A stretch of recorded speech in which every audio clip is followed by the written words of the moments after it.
இனிமேல் வீட்லேயே ஈஸியாக ஹைதராபாத் பிரியாணி செஞ்சிடலாம். குக்குடுலேருந்து ஹைதராபாத் பிரியாணி கிட் அனுப்பியிருந்தாங்க. இதில் அரிசி, பிரியாணி பேஸ்ட், சீசனிங் ஆயில் 3 இருக்கும். அரிசியை பவுலில் சேர்த்தி நல்லா கழுகிட்டு 20 நிமிஷம் தண்ணி ஊற்றி ஊற வச்சுக்கோங்க.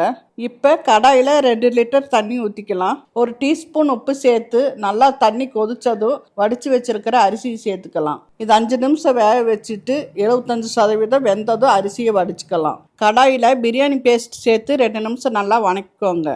வாஷ் பண்ணி வச்சிருக்கிற 1/2 கிலோ சிக்கனை சேர்த்து 2 நிமிஷம் வணக்கிக்கலாம். இது கூட 1 கப் தண்ணி சேர்த்து நல்லா வேக வைங்க.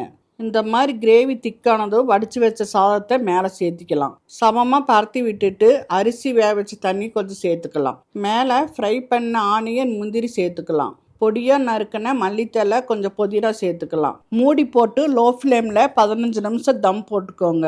ஸ்டவ் ஆஃப் பண்ணிவிட்டு 15 நிமிஷம் கழித்து ஓப்பன் பண்ணுங்கள். இப்போ சீசனிங் ஆயில் 1 டீஸ்பூன் நெய் சேர்த்துக்கலாம். நல்லா மிக்ஸ் பண்ணி எடுத்திங்கன்னா குக்குடோட ஹைதராபாத் பிரியாணி ரெடி. நீங்களும் இந்த கிட்டு வாங்கி வீட்டில் ட்ரை பண்ணி பாருங்கள்.